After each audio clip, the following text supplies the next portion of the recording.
కూడా ఢిల్లీలో ఒక స్టేట్మెంట్ ఇచ్చిండు. ఆయన కూడా వాళ్ళ మామ కూడా సీఎం గారికి దగ్గర వ్యక్తే, చుట్టరికాలు కూడా ఉండుంటాయి, చంద్రశేఖర్ రెడ్డి గారు వీళ్ళంతా. కానీ అది చట్టపరంగా మరి ఒక మహిళ బహిరంగంగా అంత తొక్కిసలాట్లో జరిగింది కాబట్టి చట్టానికి లోబడే జరిగింది. చట్టం ఎవరి చుట్టం కాదు. రేపు ఎవరైనా కూడా చట్టం ఆ రకంగానే ఉంటుంది. అందులో ఎవరూ జోక్యం చేసుకోలేదు. కాబట్టి ఆయన మీద మాకేం కక్ష లేదు. వాళ్ళ ఫ్యామిలీ చిరంజీవి గారు Congress party member, Congress party తరఫున కేంద్ర మంత్రిగా పనిచేసిండు. అదేవిధంగా వాళ్ళ భార్య తరఫున బంధుత్వం కూడా సీఎం గారికి కూడా ఉంది. మరి ఇవన్నిట్లో మాకు అంత కక్ష పెట్టుకోవాల్సిన అవసరం అయితే లేదు.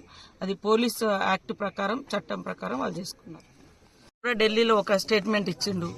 ఆయన కూడా వాళ్ళ మామ కూడా సీఎం గారికి దగ్గర వ్యక్తే, చుట్టరికాలు కూడా ఉండుంటాయి, చంద్రశేఖర్ రెడ్డి గారు వీళ్ళంతా. కానీ అది చట్టపరంగా మరి ఒక మహిళ బహిరంగంగా అంత తొక్కిసలాట్లో జరిగింది కాబట్టి చట్టానికి లోబడే జరిగింది. చట్టం ఎవరి చుట్టం కాదు. రేపు ఎవరైనా కూడా చట్టం ఆ రకంగానే ఉంటుంది. అందులో ఎవరూ జోక్యం చేసుకోలేదు. కాబట్టి ఆయన మీద మాకేం కక్ష లేదు.